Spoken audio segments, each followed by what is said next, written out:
Depuis des millénaires, l'art a été une composante essentielle de la vie humaine. Qu'il s'agisse de la peinture, de la musique, du théâtre ou de la littérature, l'art a toujours accompagné les êtres humains dans leur quête de sens et de compréhension du monde. Cependant, la question de savoir si l'art aide véritablement à vivre reste un sujet de débat.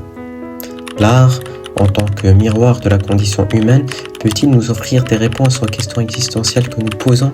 Peut-il, au-delà de son aspect esthétique et symbolique, être un véritable guide pour vivre?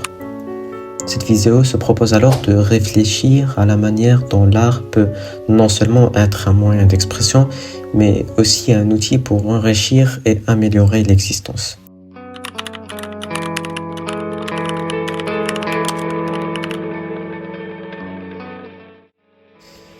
L'art a longtemps été considéré comme un miroir de l'existence humaine, permettant de refléter les réalités de la condition humaine sous différents angles.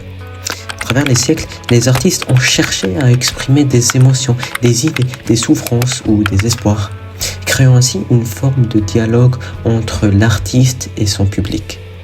Cet aspect de l'art permet au spectateur ou à l'auditeur de se confronter à des réalités souvent trop complexes ou douloureuses pour être appréhendées autrement. L'art, par ses formes diverses, capte et restitue les multiples facettes de l'expérience humaine. La mort, la solitude, l'espoir, la guerre, la paix, la joie, etc. Les œuvres artistiques permettent de rendre ces émotions universelles, offrant aux individus un moyen de se reconnaître dans une expérience qui peut parfois sembler unique à chaque personne. Par exemple, un poème, une peinture ou une symphonie peuvent évoquer une émotion partagée, rendant plus supportable la souffrance ou l'isolement. En ce sens, l'art agit comme un miroir, nous invitant à réfléchir sur nous-mêmes, à comprendre nos propres expériences et à les inscrire dans une histoire collective.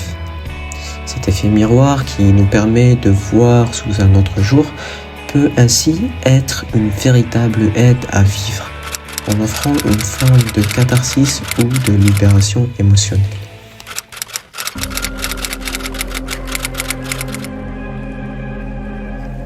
Au-delà de sa fonction réflexive, l'art offre aussi un moyen de donner du sens à la vie. Dans un monde où les repères sont souvent flous et où la quête de sens peut paraître sans fin, l'art permet de donner une direction à cette recherche. Par l'intermédiaire de l'art, il devient possible d'atteindre une forme de vérité, de dépasser les limitations de l'expérience quotidienne et d'entrer en contact avec l'invisible, l'intangible. Que ce soit à travers une sculpture qui semble saisir l'éternité ou une mélodie qui transporte l'auditeur dans une autre dimension, l'art nous permet de toucher à ce qui dépasse l'humain, de connaître l'infini et l'universel.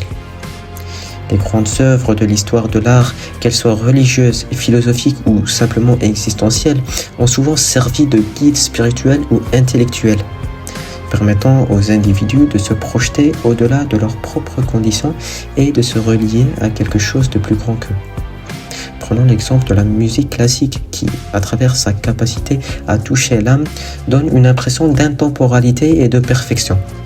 L'expérience esthétique de l'art peut donc offrir un refuge face à l'absurde ou au quotidien banal, en permettant de s'évader vers un monde plus idéal, plus pur. Dans cette perspective, l'art ne se contente pas d'accompagner la vie, mais il lui donne aussi un sens essentiel par le biais de la contemplation d'une œuvre. Un individu peut aussi donc ressentir une sorte de souffle, de dépassement concernant les préoccupations matérielles de l'existence.